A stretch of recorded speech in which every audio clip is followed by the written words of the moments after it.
I want to begin by welcoming everyone. It's nice to see such a turnout, and thank you for joining us on International Women's Day.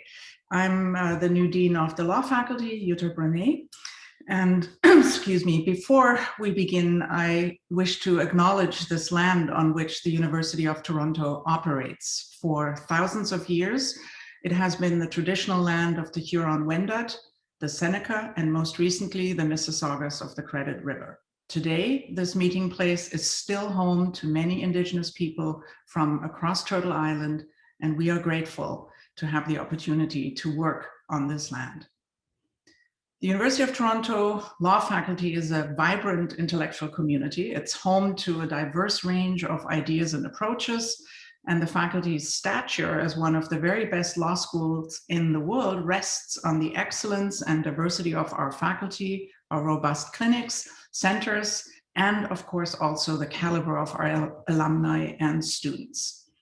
Today, Brenda Cossman will share just some of her expertise on law and film with the presentation Pretty Pictures, Lawyers in Film. And doctoral student Florence Ashley will be moderating the Q&A to follow the presentation. If you have questions, please enter them in the chat function at the bottom of your screen. The webinar is being recorded and will later be distributed. Brenda Cossman holds law degrees from Harvard and the University of Toronto. She joined the Faculty of Law in 1999 and became a full professor here the following year. She was more recently the director of the University of Toronto's Bonham Center for Sexual Diversity Studies. That was from 2009 to 2018. Professor Cossman's teaching and scholarly interests are wide-ranging. They include family law, law and sexuality, and freedom of expression. She's the author of Sexual Citizens, the Legal and Cultural Regulation of Sex and Belonging, published by Stanford University Press, and her publications also include the co-authored book, Bad Attitudes on Trial, Pornography, Feminism, and the Butler Decision, and also Censorship and the Arts. So you can see she will have a lot to say with characteristic, sharp commentary, and I would assume wit. I will add before I turn it over to her that she's an elected fellow of the Royal Society of Canada and was awarded the Mundell Medal, my apologies, in 2009 for contributions to letters and law. So thank you, Brenda. I look forward to the talk. Thank you, Jutta. And thank you everyone for being here. I am just going to try to share my screen. Every single time I go to do that, it feels like an adventure. You'd think after a year by now, I would know how to do this. I'm assuming that now up on the screen is a slide that says Pretty Pictures, Women Lawyers in Film and Television. Maybe somebody can tell me if it's not there, but I think that is, I think that's good, and I should be ready to go. Yeah, all looks good. Thank you. All looks good, Professor Cossman. Thank you. Thank you very much. Okay, so, and I'll also put my timer on.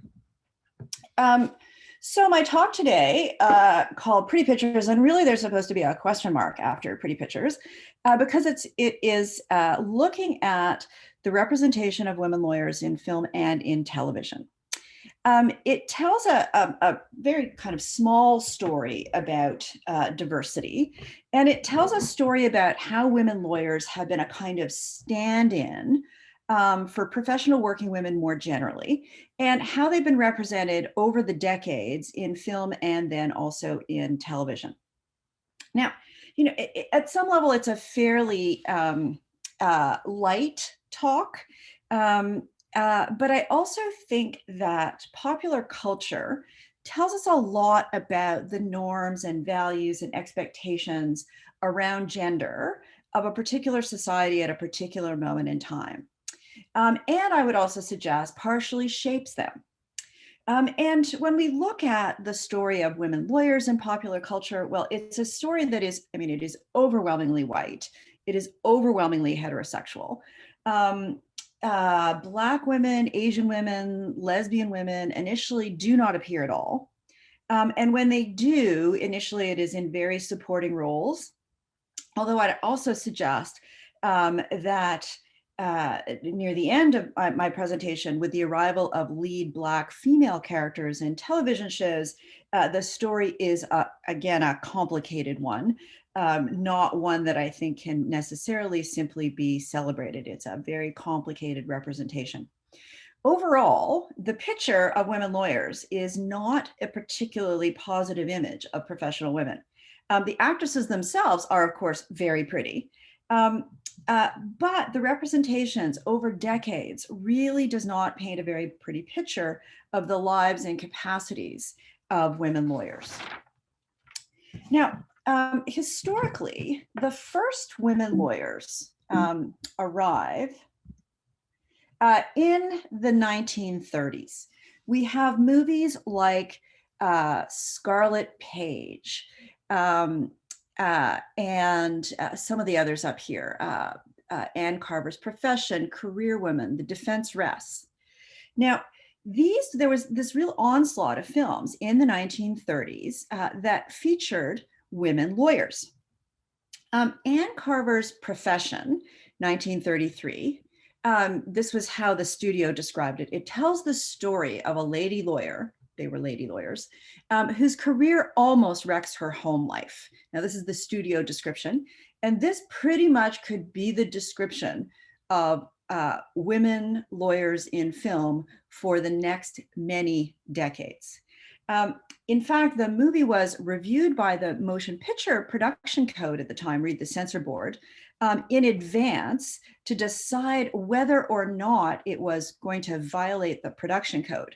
And the Motion Picture Production Code Committee basically concluded that the film was, quote, another story of the modern girl who decides that marriage is preferable to a career, hence making the film okay. If it had, if she had chosen her career over her marriage, that might have been an entirely different story. We then have, Career Women, The Defense Rests. These are young, naive women who are committed to justice, but ultimately in each one need a man to come to their rescue. Portia on Trial is a kind of high watermark, I think, of the 1930s set of films. And here it really is quite outside the box of the other films, insofar as she is a successful lawyer. This is a successful lawyer. It's a radical departure from the lady lawyer genre. Also insofar as here she is a crusader for women's rights, which makes her, that much more unusual. She successfully defends a woman who is accused of murdering her husband. Now, interestingly, the script had been rewritten a number of times in order to get advanced approval from the Motion Picture Production Code. Why? Because of her unethical behavior. Now, her unethical acts appear attractive. Adultery was condoned. And Portia made an impassioned argument to the jury, blaming society as a whole for the unlawful acts of her client, which was stated to be surely against the Motion Picture Code. So a number of times this is rewritten. Eventually they do get approval. The film is made and it completely watered down. But it did result in a complaint from the LA Bar Association to the Motion Picture Productions Code because, quote, she was unethical. Now, it's hard to find the actual content of that complaint, but it seemed to have something to do with the fact that that she was successful, that there were overtures of adultery having occurred, and that the woman who is accused of killing her husband is ultimately acquitted. So, and I think it's interesting. We need to remember this particular case, Portia on Trial, and this idea that it was problematic because she was unethical. When we get to the movies of the 1980s, where unethicality reaches a kind of peak frenzy, where there's, you can't swing a stick without hitting some of the most extreme forms of ethical violations. And I think it's also interesting that Portia on trial, now Portia is the name of the lawyer, not the name of her client. And so it makes very clear here that it is in fact the lawyer herself that is on trial for the actions that she takes in her crusade for women's rights. So it's a kind of high watermark. Shortly thereafter, it's pretty much back to business as usual. So in 1939, we have disbarred. The title pretty much says it all. And this is a young and very pretty lawyer. And in fact, her appearance was really promoted by the studio, just how beautiful she was. And she here is, so she's another young woman. She makes terrible choices because of her love for a man.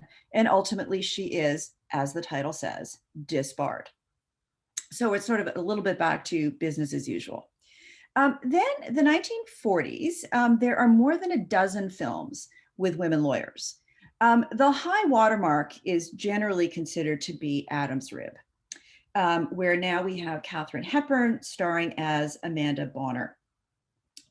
She squares off against her filmic husband, Spencer Tracy, in one of the original Battle of the Sexes.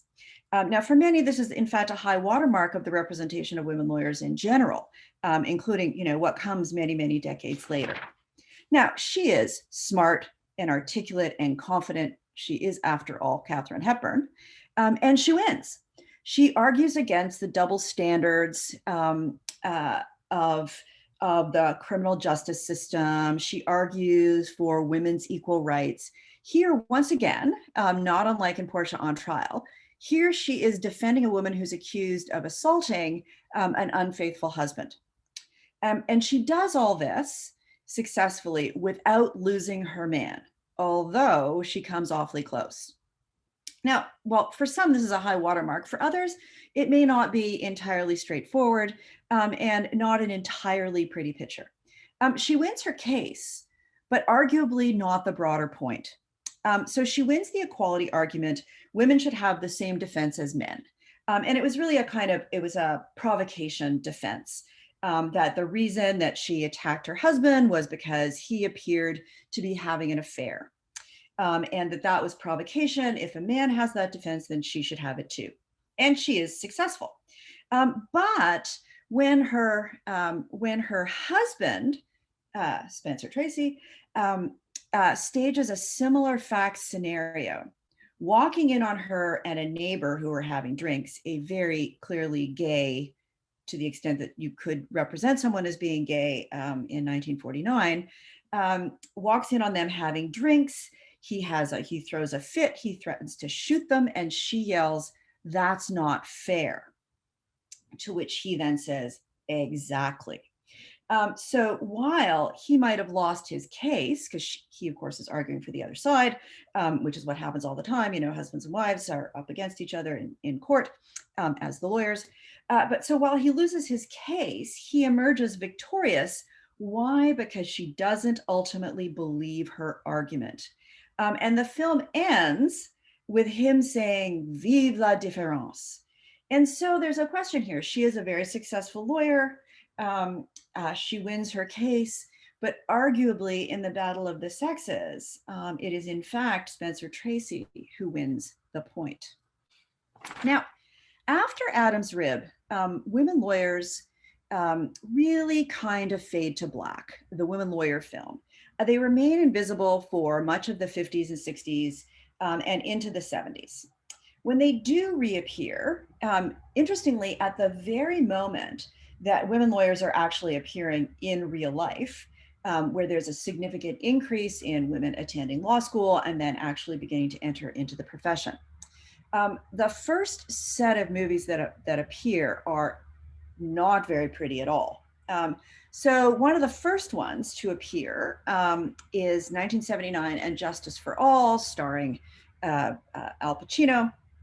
And so here we have Christine Latty. Now she's a lawyer, but we're not really sure exactly what kind. She loves the law, so she's divorced. And she sleeps with Al Pacino. She's very sexually aggressive.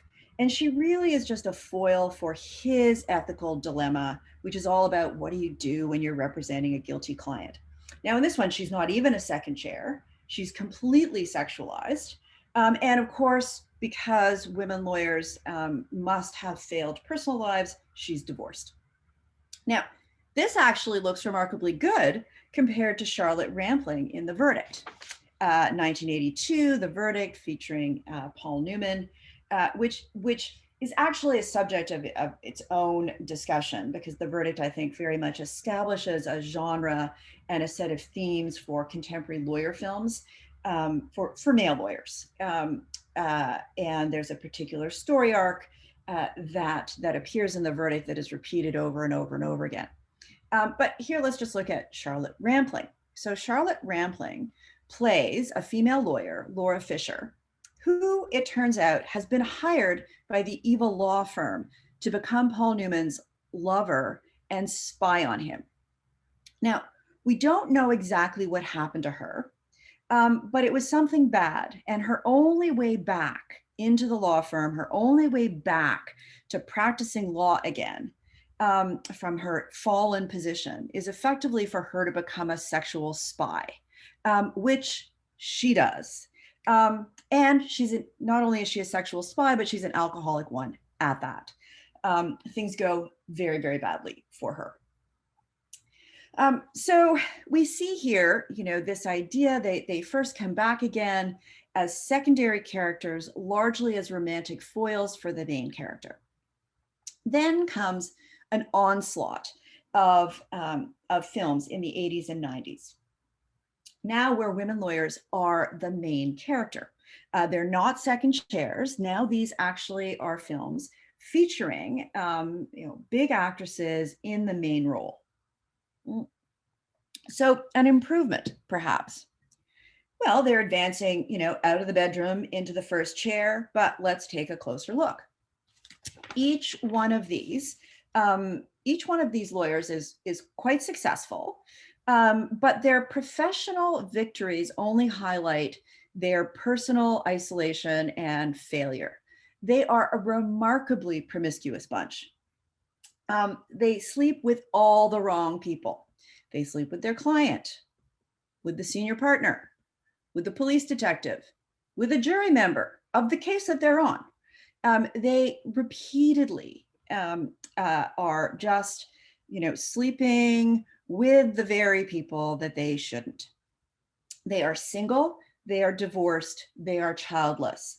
They are, as I think it is Cher who says in Suspect, they're married to the law. They're miserable in their personal lives, and they make terrible choices in their personal lives. See above, sleeping with the client and the partner and the police detective and the jury member. If they do have children, and there are a few here, not the ones that are up on the screen, if they do have children, they are very bad mothers. So Susan Sarandon, for example, in The Client, lost custody of her children. Then there's, an all-time, I don't know if it's a high or low, depending on what we're measuring. So then we have Glenn Close as Teddy Barnes in Jagged Edge. Now, she is divorced and shares custody of her children, although as in general, she doesn't usually bother coming home at night when she has her children. She too then is a terrible mother. Although for Teddy Barnes, that's actually probably the least bad of her infractions, just this fact that she is a bad mother. So Jagged Edge, by the way, this whole talk is filled with spoilers. I should have something at the beginning that just says one big spoiler. So, I'm going to be spoiling many, many things. I already have, but, that's going to continue. So here in Jagged Edge, so she plays Teddy Barnes, a successful corporate lawyer who then represents a man who is accused of brutally murdering his wife, because, we lawyers are fungible, right? Corporate law one day, a little bit of tax the next, and then a murder case the next day. And of course, she then ends up sleeping with him. She gets him acquitted, and she gets herself almost dead. Why? Because after she gets him acquitted, she realizes that he actually did it. Also, that's one of the ongoing themes of lawyer genre in general about what do you do if if you find out your client is actually guilty. But here she only finds out after she gets him off. How does she find out? Well, after a night of celebratory sex, she is putting away the laundry in his closet, which is, of course, what the corporate criminal lawyer does with the client after having sex. She does his laundry and puts it away, where she then discovers the murder weapon. Then she does what everyone would do when confronted with the reality of a serial killer. She calls him, says she knows that he's the killer, and goes home and takes a bath. She is then rescued at the last minute by her friend, a private investigator, in a very bloody final scene. So, so what do we have here? We have a lawyer who is incredibly successful, She's a very good, very powerful lawyer. As I say, sort of representative of the promiscuous bunch that sleeps with all the wrong people, including the client, and ultimately is kind of punished by it. Now, she doesn't die. There are other films where the female lawyer actually does die, but she is rescued by a sort of senior male friend. Now, these movies become a dime a dozen. Most of the women are punished for their professional success and or their professional misdeeds. They're punished for their independence, their assertiveness, their competence. Most of them end up alone. A few of them get their men, but only by discovering that they really didn't want a career after all. Now, many have written about these films. Many scholars have written about these films of the 80s and early 90s as part of as a sort of backlash films, as part of the backlash, and that rather than reflecting women's emerging equality, these strong women were actually represented as threatening to themselves and to the others around them. That, if they didn't end up killed, then, someone else might. And so it is, I think, this double-edged sword we see the representation of women lawyers now, but with this twist where the representation, I think, is really quite deeply problematic. Now, the genre fades again. So, we can see the way in which, in the 1930s, there were films, and then the 40s, but then it fades away, begins to come back in the 70s. There's this onslaught of films in the 80s and early 90s. And then the genre just fades to black again. It just disappears. It reemerges with, I think, a very unlikely heroine, which is Elle Woods in Legally Blonde, now coming up for its 20th anniversary.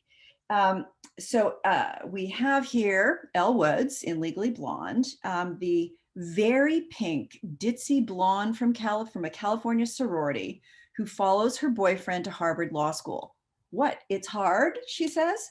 But, she gets in, she goes. And she turns out to be not simply a pink ditzy blonde from a California sorority, but she actually turns out to be smart and ethical and articulate. So I think a lot of people have a hard time taking a blonde, pink, ditzy young woman seriously. But here we are also back into the realm of comedy and parody, not unlike Adam's Rib. Now, one of the things I didn't really highlight when talking about Adam's Rib was a comedy. And in comedies, of course, we are asked to suspend disbelief in a different kind of way. Films can say a different set of things in a way that seems almost silly, precisely because of the comedy, precisely because of the parody. And so if one approaches Legally Blonde in a similar way, I think one can sort of suspend a certain amount of disbelief. So ultimately, she is no one's second chair. Elle Woods does it her own way. She demonstrates that a woman need not choose between her femininity and competent lawyering. it also does include, there's a lot of female bonding that occurs here, including with her law professor, the best female law professor in the history of ever is this particular law professor, I think. So she's, really an interesting character. So after she gets an internship at a prestigious law firm, which is, of course, again, what all first-year law students do, she is then sexually harassed by the professor and senior partner. She almost gives up, but she doesn't. And this is the nail salon moment where she says, if you're going to let one stupid prick ruin your life, you're not the girl I thought you were, which can only happen in a nail salon where we have this kind of female bonding.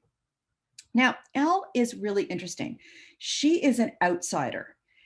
She's represented very much as an outsider. Now, the outsider nature here is the pink California sorority, but she is an outsider, and she doesn't sell herself short by coming into the law.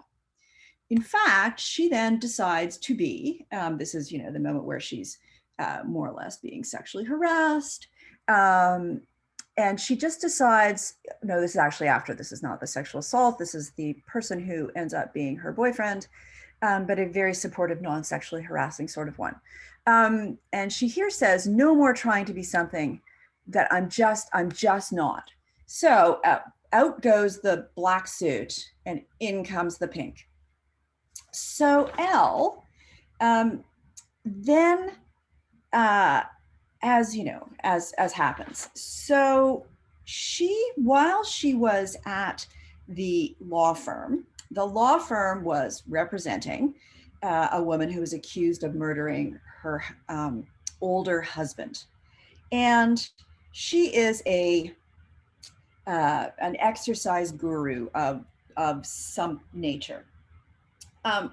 And the client ends up firing the law firm and hiring Elle to represent her in the murder case. Why? Because she's bonded with her. I believe she's also a sorority sister. Now, again, we all know suspension of disbelief, where not a whole lot of first-year law students, even Harvard ones, actually end up representing clients accused of murder. There's a funny little aside that shows that under the rules of Massachusetts, that a law student actually can do so. Never actually looked up to see whether that is actually a real rule. Just occurs to me now, having given this talk many times. So she ends up then representing the client. And ultimately, she uses her outsider knowledge. In order to successfully defend the client who's accused of murder. She uses this feminist knowledge in cross-examination.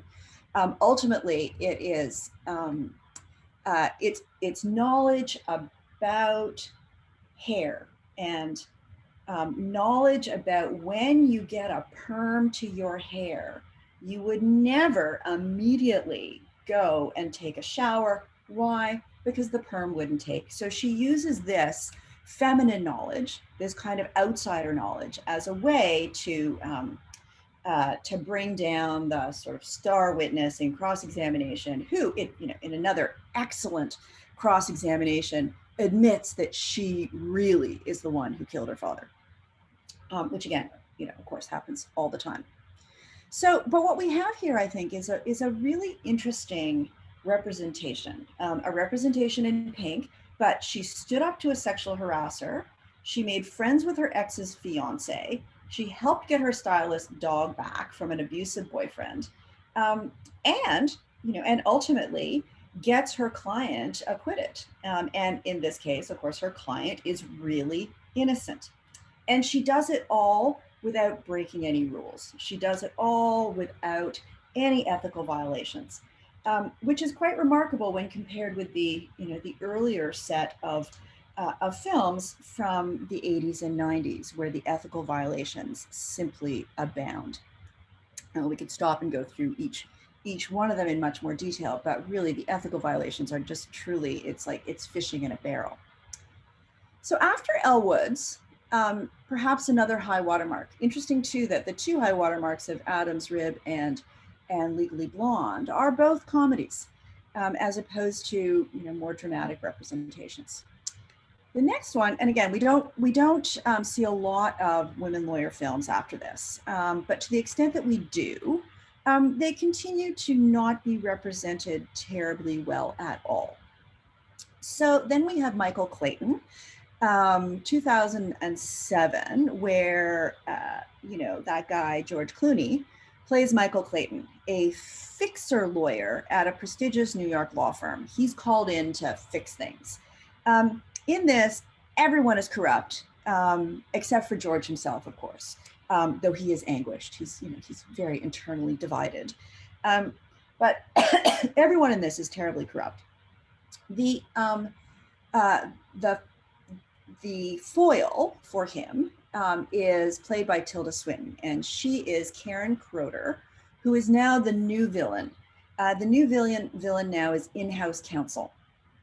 Interesting, in many of the lawyer genre films following the verdict, we actually saw that often the bad guys in this are the corporations that are being represented, but then sometimes it's the law firm that represents those corporations that do an extraordinary amount of unethical things, including, for example, hire Charlotte Rampling as a sexual spy.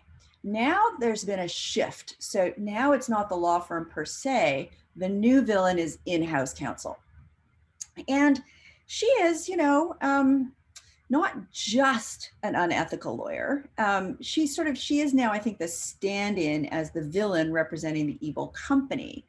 And in a role where I think she could really be mistaken for the role she played as the White Witch in The Lion, the Witch, and the Wardrobe. She is, in fact, that cold. She orders a hit on Michael Clayton. And when that doesn't work, tries to bribe him for $10 million. Pretty sure that those represent two relatively serious ethical violations. And her personal life is a bit of a joke. Her personal life is as barren as the landscape of The Lion, the Witch, and the Wardrobe. In fact, there is, when she is, there's this scene where she's getting ready, she's at home, she's getting ready, she's looking in the mirror, and she's preparing for an interview that she is going to do, a media interview. And she is trying to figure out what to say when she knows she's going to get asked a question on the work-life balance. And there's something really kind of tragic about this. So, she tries to give a whole series of answers. She has no work-life balance is the bottom line, right? She just works and all she does is work. Her personal life, as I say, is completely empty.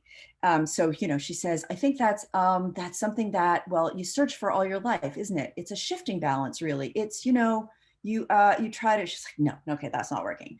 Well, when you really enjoy what you're doing, who needs balance? There's your balance. There's your balance. When you really enjoy what it is you're doing, there's your balance. So, there is no balance, obviously. And I do think that, that while this is being done to represent how tragic her life is, and how, again, a very successful in-house counsel can have no personal life. But there's also, I think, something tragic in the extent to which it resonates with the elusiveness of the work-life balance for women lawyers more generally, that has continued, that was there well before 2007 and is still there well after it. Last but not least, in terms of the films, now there really aren't a lot now. We don't have this sort of genre of the lady lawyers of the 30s or the female kind of backlash films of the 80s and 90s. But then more recently, we have seen A Marriage Story. Now, this is an interesting film with Laura Dern playing a very chic, high-powered family lawyer. Nora Fanshawe, the family lawyer, and she's an interesting, if slightly complicated character. So she has this great monologue about the double standards of motherhood, about the double standards that women face, particularly going into family law cases, going into custody cases. And it really is, it's a terrific monologue. But how else is she? Well, things were going a lot better for Nicole, Scarlett Johansson, before she lawyered up. And there's something about Laura Dern here, Nora Fanshawe. She sits a little too close. She doesn't listen to her client. She doesn't take her client's instructions. In fact, at the very end, she flatantly violates her client's instructions by asking not only for more, but something that her client specifically, that Nicole did not actually want, but she did it. Why? To prove that she could win. She needed to win. It's also interesting here. So she is very competent. We don't know a whole lot about her. She's a very, very competent lawyer. But there's something uncomfortable about her. And in fact, the director, Noah Baumbach, described the initial scene. So in the bottom of the screen, you can see her talking to, you can see Laura Dern talking to Scarlett Johansson. Now, this is at their first meeting. First, she's sitting over in another chair, where she then just slips her shoes off, which is, of course, what all lawyers do in their first meeting with their first client. You just slip your shoes off. And then she comes over and she sits on the sofa and she gets very close to Nicole. And she actually, touches Nicole. And Baumbach said that he wanted this scene to represent a kind of seduction. And again, one sort of wonders about the representation of a female lawyer as kind of seducing her client. Now, it's not a sexual seduction, but it is a seduction nonetheless, where she not only just listens to her client, and does she really listen to her client? She actually begins to shape what her client wants, shapes moving into the legal case about what Nicole should want, as opposed to what Nicole actually does want. Now, interestingly here, too, the Marriage Story is, I think, actually a very, very interesting film about family breakdown and about the dynamics of it's a marriage story. If anything, in fact, it is several marriage stories all tied into one, because every character, I think, tells a slightly different story of a marriage and its breakdown. I think it is quite fascinating. As a story, there are a number of different lawyers who play very different roles and tell very different stories about what family lawyers can and should do. Mostly stories about what family lawyers can and really shouldn't do. But there's a way in which Laura Dern here, Nora Fanshawe, is, yes, she's a very successful family lawyer, but it seems as if the couple might have been better off without her or any other lawyers in the first place. And there is, of course, something very distinct about her, Nora Fanshawe, compared to the other lawyers who are men. One is a shark, one is a kind of ineffective mediation, softy, collaborative lawyer type. So there's something very, very unique and quite tough. And I do think this kind of double-edged sword. She's no Teddy Barnes. There's not quite the clear ethical violations. She's not sleeping with the wrong people, but she isn't fully listening to her client. So then we shift to women lawyers in television. Now, as we turn to television, things look a little bit better. A little bit better. Now, why do they look a little bit better? Well, I think that there are more women lawyers on television, and not all of them are killers. The thing about television is that the audience have to like the characters or like to hate them at least enough so that they will return week after week. But many themes here reappear. They continue to have their sexual and romantic choices continue to be suspect.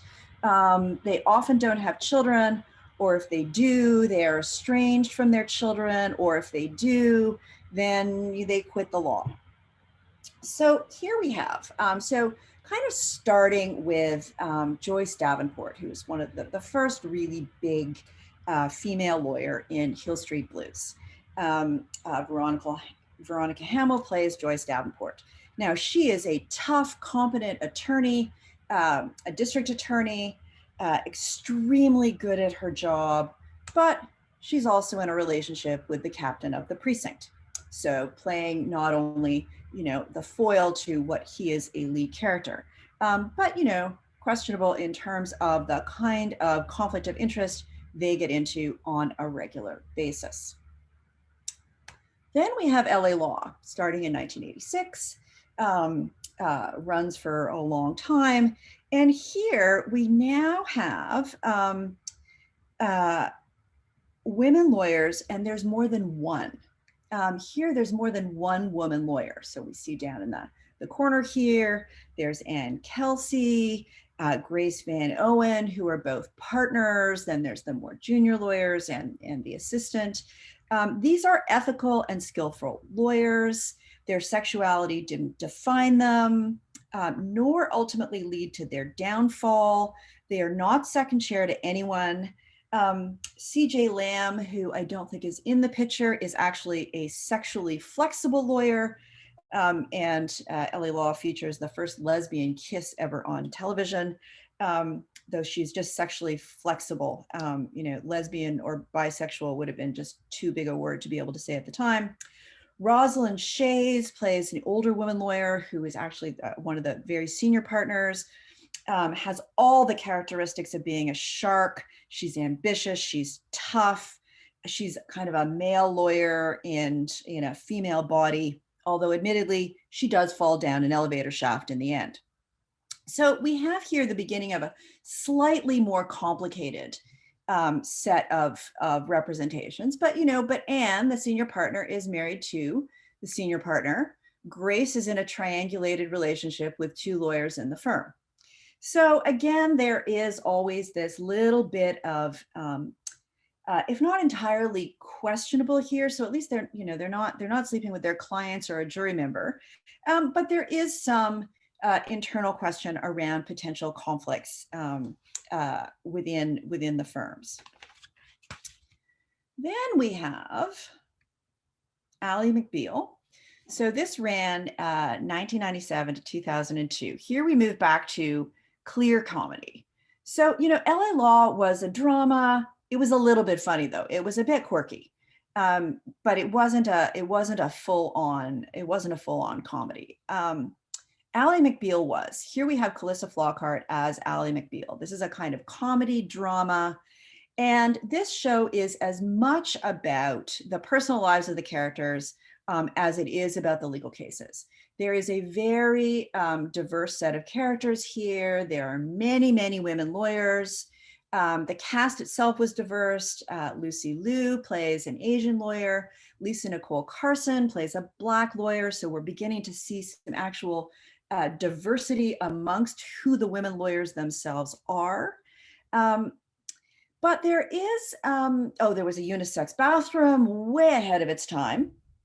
Of gender neutral bathrooms, although it too was the site of a lot of humor that might now be considered relatively, inappropriate humor. I mean, it was bathroom humor, but there was a lot of gendered stuff mixed up in that. Most of their most intimate, crazy conversations would happen in the unisex bathroom.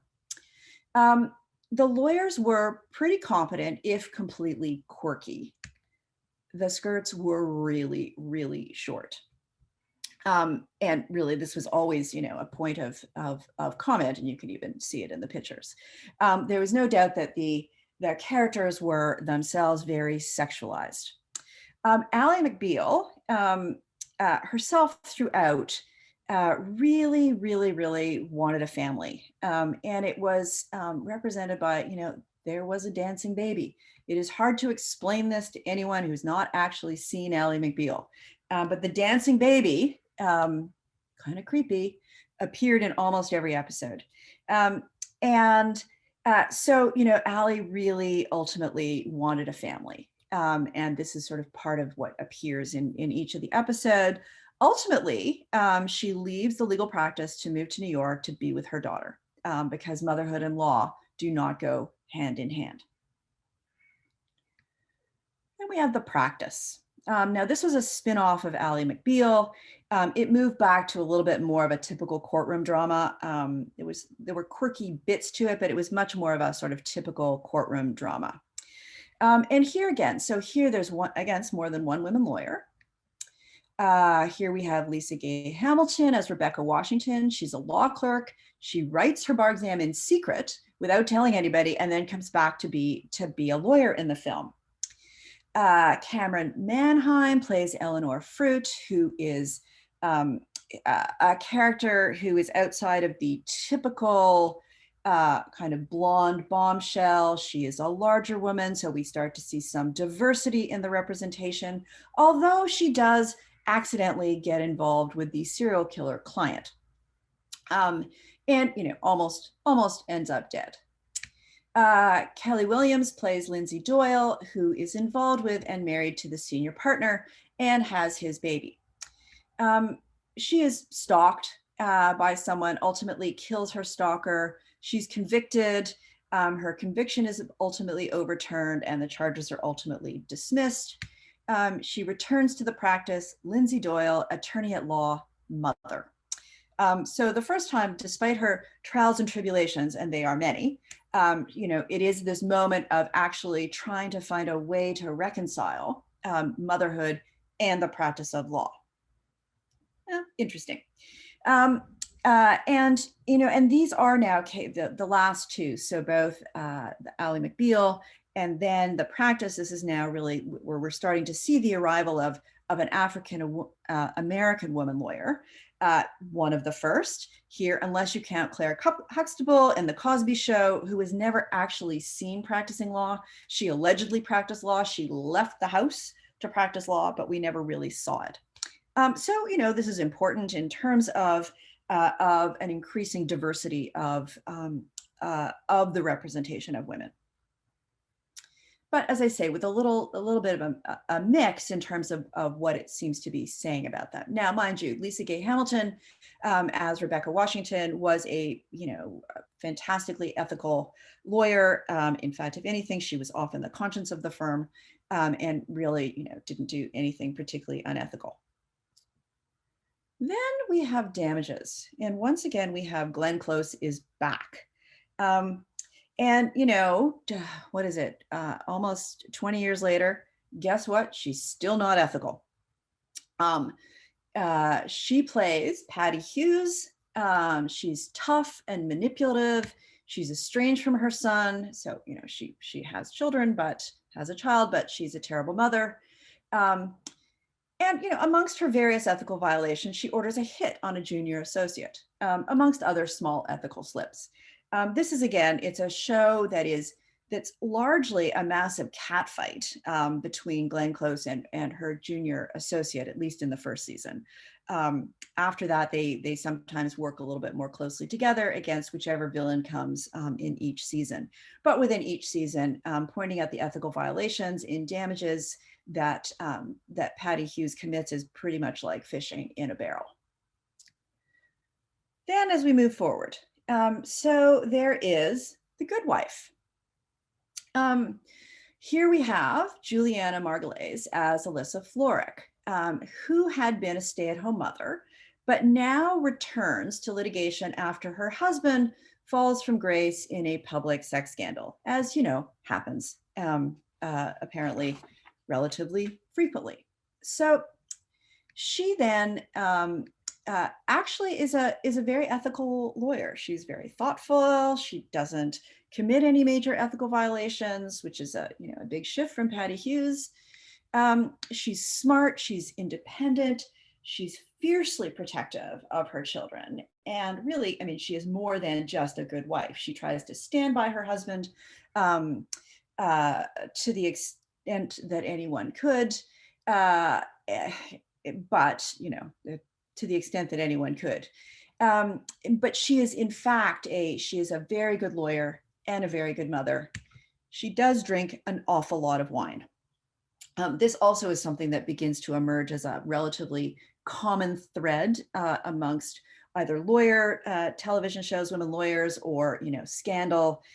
just a stand-in for another kind of professional woman, where the wine just, flows, speaking something to the kind of stress that these women are experiencing in the balancing act that they are trying to do. Now, I certainly also don't want to make many analogies between, say, Alyssa Florrick of A Good Wife and Olivia of Scandal, because Olivia also is, just a tad on the unethical side, but she's not a lawyer. So apparently, it's okay. She can. It's okay if she kills people like the vice president. It's okay. It's it comes with that job. So then we have, oh, that's right. Sorry. Of course, she has an affair with the senior partner of her firm. We see here in the image, her sort of in this triangulated relationship between the partner who she falls in love with and her husband, former husband. So she has an affair, but, she feels bad, and she breaks it off. So, because, what would the ethical person do? Okay, you would break it off. She is unfairly accused of wrongdoings, forced to resign from the firm, but ultimately opens a small practice, and then finds a way to balance her own family life, being a mother, being a good mother, and also then being able to be a lawyer. So all in all, we've come a long way, I think, from Glenn Close 1 or Glenn Close 2, but it's still, it's imperfect, but it's getting I think a little bit closer to perhaps a more realistic representation of the kinds of tensions and pressures that contemporary female lawyers might face. Then we have a little, I don't even know what this one is, a little diversion. How to Get Away with Murder, 2014. It says to the present. I'm actually not sure if it's still on.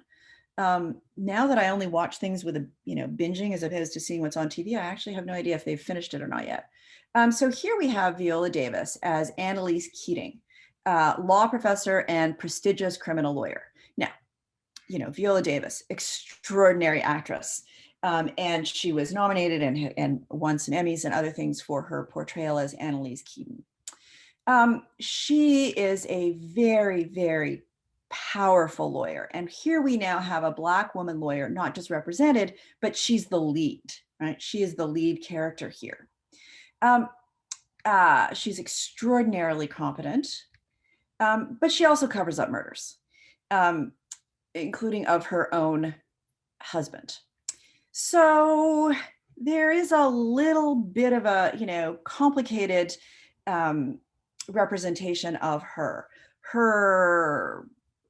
She may not be quite like Patty Hughes. She's not Glenn Close in terms of the ethical violations being like fishing in a barrel, but they are certainly multiple.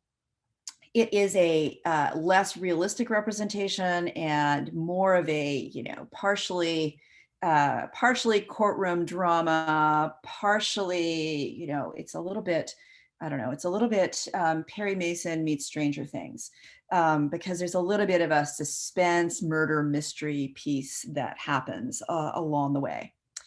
So she is in the lead, but it is a pretty complicated lead, particularly given this part about, covering up murders.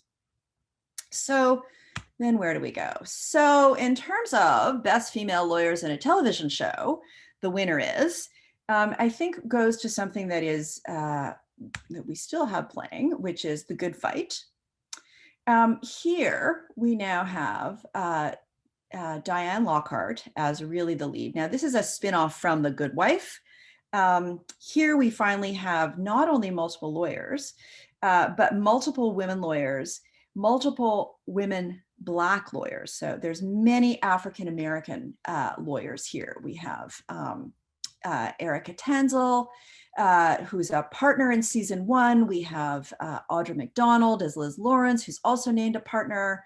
We have Kush Gumbo, who is an associate, as Luca Quinn, although I hear that she is now leaving. She won't be coming back for the 5th season, but she's been an absolutely central character. And this is this is an African-American law firm, and Diane Lockhart joins what is in effect an African-American law firm.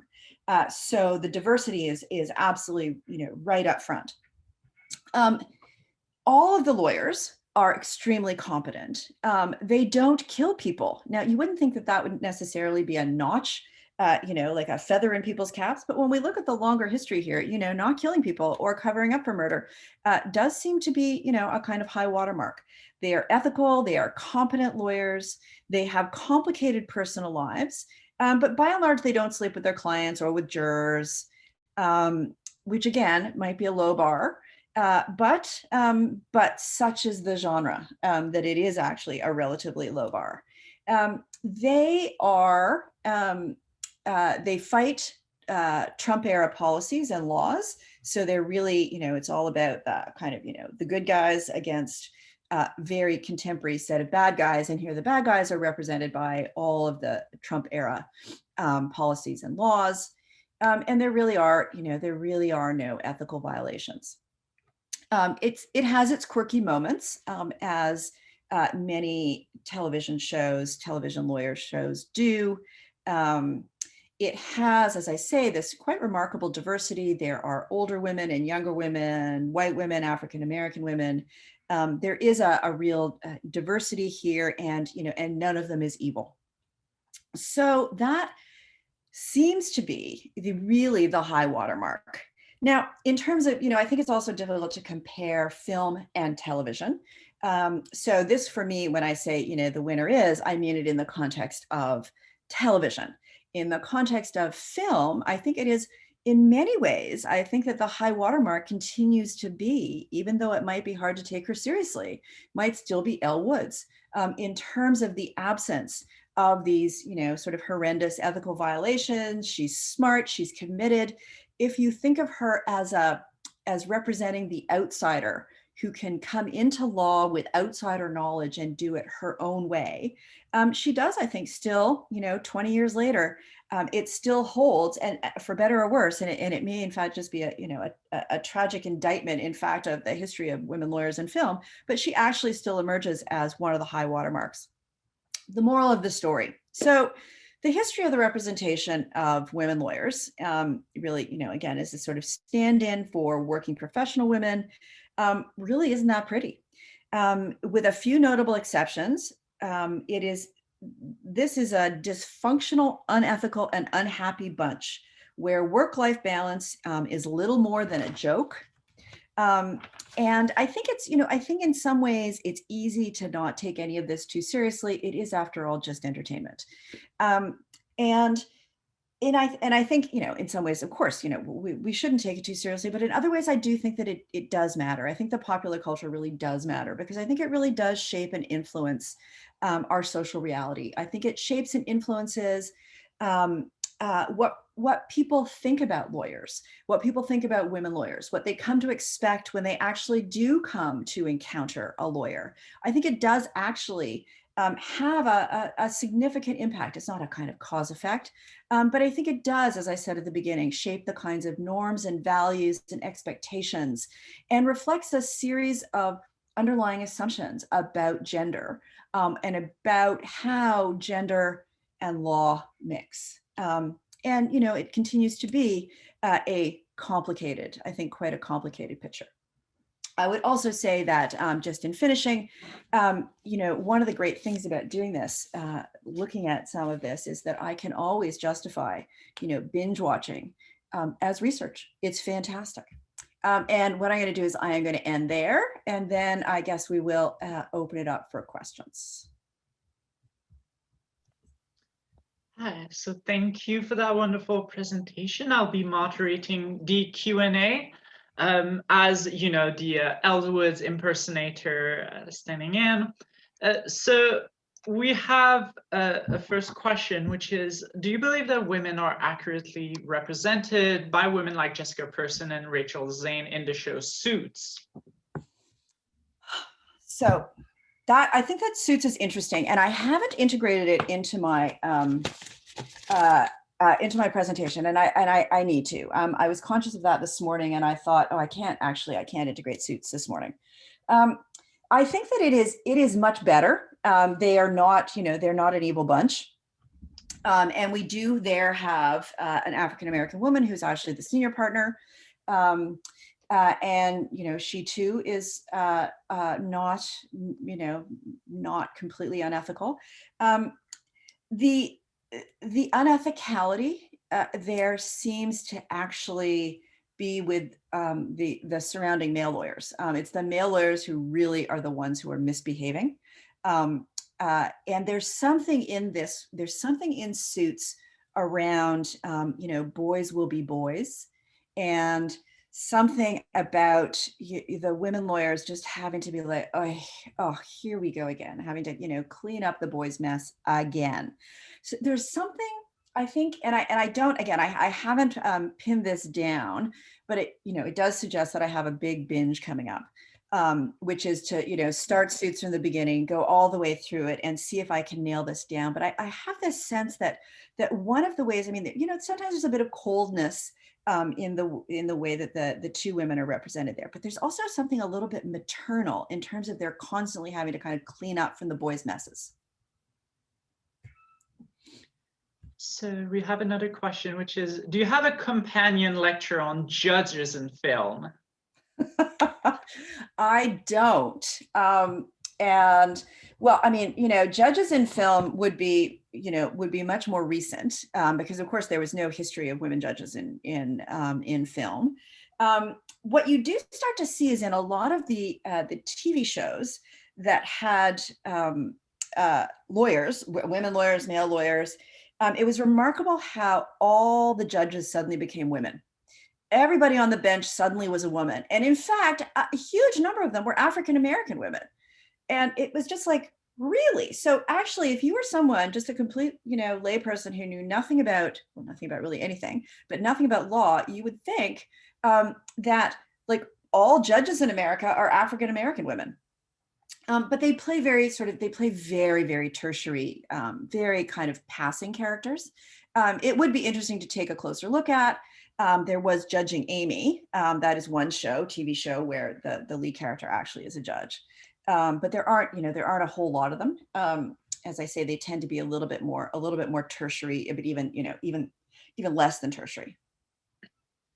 So to break up the questions about particular lawyers, I want to ask you, so you mentioned towards the beginning that women lawyers served as stand-in for professional women more generally, and I think that's probably even more accurate, especially when we're looking at the beginning of representation. What do you think that says about lawyers, but also about society in general, that it shows female lawyers as its stand-in for professional women? That's a great question. And I'm not sure I have a good answer for that. I think it has something to do with people's fetishization of lawyers. There have over and over again been courtroom dramas. There's something about, courtroom dramas that the story is just told over and over and over again. On television, you had the sort of, you had medical dramas and court dramas. And it provides for, I think there's a kind of a narrative that is repeated over and over again in terms of the courtroom drama. So it's just I think it's a really simple go-to. I think it is, harder to make a compelling story about accountants in terms of, what they do on a daily basis. I don't think it's impossible, but, I think there's a reason that we see courtroom dramas and medical dramas in a way that we don't see accounting dramas. Now we tend to see there's the political shows where you can see women as politicians, and that's something that emerged again, sort of, a bit through the 80s, has gotten, bigger since. And so now I think, in fact, I don't think there's a big difference anymore, say, between the women lawyers and the more political shows like Scandal, where you have a series of women who are, professional something political. So they're, they're advisors, they're spin doctors, they're press secretaries. So I think, as time moved on, we started to see those people also as a kind of stand-in for professional women, but especially in the 80s, where that was really the moment where women were beginning to come into more professional jobs. Of course, you can track the women into the labor market starting in the late 1960s. They start to come in really en masse in the 1970s. There's a little bit of a lag in terms of various professionals because they had to, go to school and train a little bit first. But you can really track the increase there. And I think that there's just something about it provides a kind of ready-made dramatic narrative to plunk women into. So we have a few questions about your geographical scope, because people mentioned Street Legal as a Canadian production. What was kind of your method and your boundaries that you went about in selecting what you would look at? I am utterly guilty of being, Hollywood driven by this.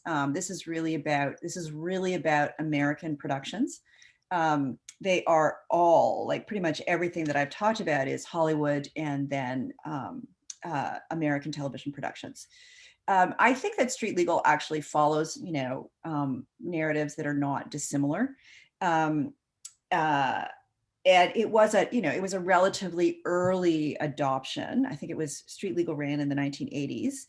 And in fact, I think it's the most successful syndicated Canadian television show in the history of ever, which is kind of interesting. I think it tells a very similar narrative of, the partners all sleeping with each other, and some are a little more maternal and some are, really, really nasty. I think it actually follows a very similar narrative. But I am utterly guilty of this is a complete American Hollywood network television shows, which I think also is significant in its own right, because I do worry about how much American culture has influenced what we think about law, in general. I think law students are often, and people in general are often surprised to discover that, that we don't use gavels. How could you possibly be a judge without a gavel?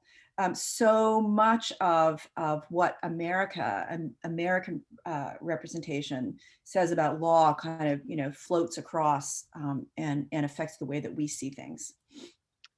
So do you think that so you've touched on this a little bit, but do you think that the way female lawyers in film have been represented is also reflected in the way that actual lawyers are represented in the media? And one example being given is Marcia Clark and the O.J. Simpson trial. Well, that's also a good question. Is it reflected in the way actual lawyers are represented in the media? I think yes, but obviously not directly. But I do think that the stories that are being told within, each of these different historical moments in time are telling broader stories about gender. That they are telling stories about really dominant gender narratives of the moment that are not just about, they're not just about women lawyers. They are actually about the assumptions, the norms, the values, the expectations that exist around women in any given moment in time. And so I do think that there is a way in which it is a reflection of those norms and values at any given moment. Now, we hold them up and put them on, pedestals, but, kind of crazy pedestals, in ways that I think are, they're so deeply gendered. And so, Marcia Clark was absolutely, she was savaged in the media. Now, one could go back and take a look at, and studies have certainly been done around the representation of her through the OJ trial. And you could see if you could track it to some of the kinds of representations you see in these films.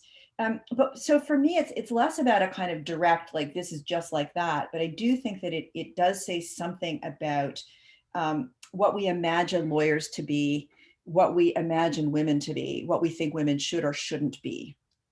And so, you know, if you're going to be a good lawyer, you're probably going to be, you know, like one of these many characters.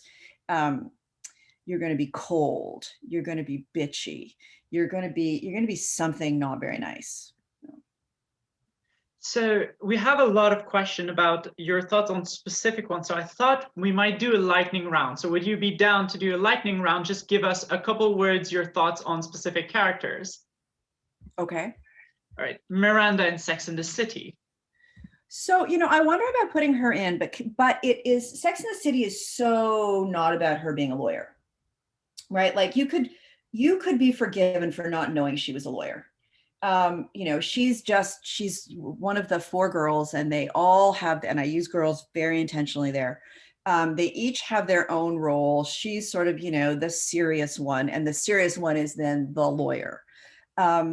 She's also, she in some ways is, you know, kind of the balanced and sensible one. She's the one who kind of wears, you know, the most sensible shoes of the bunch. But so she's, you know, she's an interesting kind of reasonable character. Like I say, though, you could be forgiven for not really remembering what she did. What do you think about the various women lawyers that have appeared in the series Law and Order in its various iterations? Okay, so you know, I think that in some parallel universe that I fall into occasionally, Law and Order is always on television. No matter what you turn on, it is always on somewhere. And even, okay, more so now that we live in a digital universe, but back just even when there was cable, it was just always on. So it's hard to track because Law and Order, it has been on for so long, and there have been so many different characters.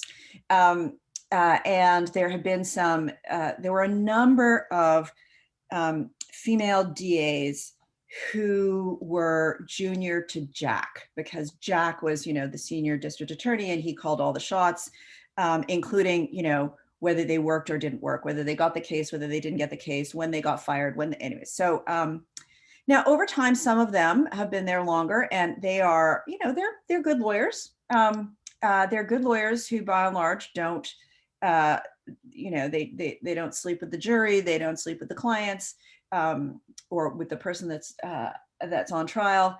They're competent. They tend to be there. A lot of them have been there really as a foil for Jack. They've been there like for a long time. They were sort of younger, very good looking, very competent, but kind of as a foil to fight with Jack. And what do you think about Zosia Mamet in The Flight Attendant? I have no idea what that is. So someone's going to have to tell me. I have no idea what The Flight Attendant is. I'll be watching it, I guess, this afternoon. People get, you know, the bony points, the bonus points for pointing out something that I have never heard of. Same thing with, I see in that question, Danielle Cormack in Rake. I have not yet watched Rake. Yeah, we have a few of those, and another one I noted that someone was mentioned was Emma Thompson in Name of the Father. Again, so she is she's a very good lawyer. She is not the central character, right? It's not even really about her. She is just helping to tell the story. But the story is really about Northern Ireland. And the unfair prosecution of IRA and so on. But so she isn't really, I think, a very central character. She's certainly a very good lawyer. But it really, the story isn't really about her in any significant way. And I think we see a number of those where, you know, and she's an excellent actress. But she really just has a role to play in another story that's being told. And I mean, not to be that person who also brings up the ones that came to mind for me, but in Boston Legal, which I thought is an interesting one because of so much sexual harassment. And I was wondering, what were your thoughts on that show, but more generally about the theme of sexual harassment in movies involving female lawyers, which we also see in with Elle Woods in Legally Blonde. So Boston Legal is another interesting one. It was a spinoff around the same time as The Practice, and very interesting because what's her name? I'm not going to come up with the actress's name. Murphy Brown. It's the actress who plays Murphy Brown. She's actually, the head of the firm, and she has to deal with these two idiots who are her. Candice Bergen. Thank you, Wendy. Thank you, Wendy. Hi, Wendy. She has to deal with these, kind of bozos. She's very competent. She also is in the position of, but it's very comical, right? Like what they're doing is it's very kind of comical. She too is having to sort of pull back at these two guys who are themselves a little bit out of control, like a little bit of, what we might now call, toxic masculinity. There is, sexual harassment is, ubiquitous in general, but particularly ubiquitous in any and all of these television shows in particular, less so in the movies, but in the TV shows. Why? Well, because every episode you need another legal issue, and certainly sexual harassment is a big issue that comes up, whether it's actually representing clients who have been accused of sexual harassment, whether it's representing clients who are the claimants in it, whether it's the sexual harassment occurring within the law firm. And it's interesting too, you could tell a whole story about, like, I could go back to look at the, from sort of Hill Street Blues forward. This would require a lot of, rewatching television, but I am always down for that. To see exactly how sexual harassment has been dealt with over and over again, the extent to which it's a side issue, the extent to which it's a mainstream issue, the extent to which they will sometimes sensationalize it by reversing it too, it's like, it's a woman sexually harassing a man, ooh, scandal. So it would be really interesting to look at that, because it has been absolutely central. Throughout, particularly, as I say, the television shows. And, circling back to the question of judges, do you have any thoughts on Judge Judy and how she's being portrayed? And I think, not just her, but this like suit of judge shows where oftentimes, it's arbitration, but and oftentimes there are female judges. In the Judge Judy vein. Yeah. So I have to say that I find Judge Judy unwatchable.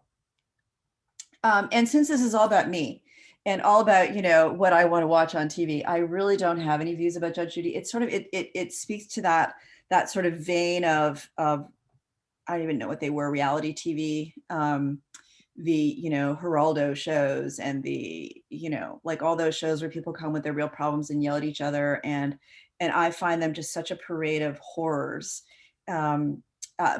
intentionally played up, that people come and are made to be kind of like circus performers. That I really just can't bear it.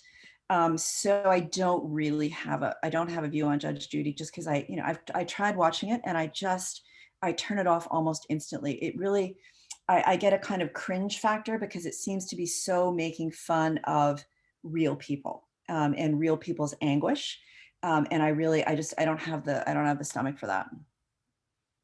If you dramatize it, I could watch it, but when it's quote real, then I have a much harder time with that. So a lot of the early examples you gave were influenced by Hollywood's own kind of standards and codes of what was allowed in film. How much do you think would have changed if that didn't exist, if those codes didn't exist, if didn't have these kind of obligations to negatively portray female lawyers? It's hard to know, because the Hollywood Motion Picture Code was just so, again, of its moment. And it wasn't only about gender, it was about what could be represented vis-a-vis race. It was what could be represented in terms of sex. It was such a product of its moment in time.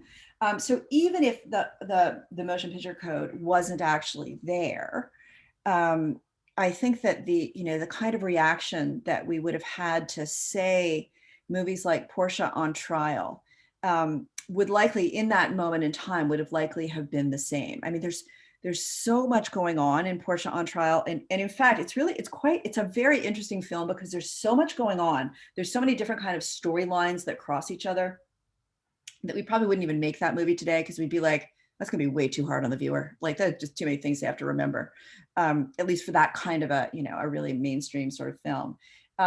And so she also, Portia had a child with someone, and she gave the child not even up for adoption. She relinquished her maternal rights to the child's father.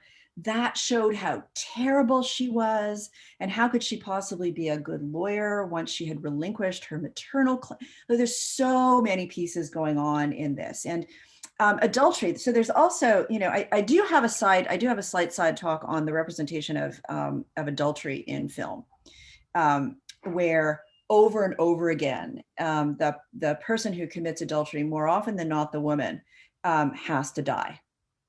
So there is this, we could show these people having affairs, but somebody has to be punished. And that goes up like it stays with us, I think, even into long after, when the adulteress has to die per se, but they still get punished in ways that still continue to frame adultery. And I sort of use that in quotation marks, but where adultery itself still gets framed as this really terrible thing that people shouldn't do. And so many movies have this kind of morality tale. Like, if, this may seem really appealing and seductive, but if you head down this, you are heading down the path of no return.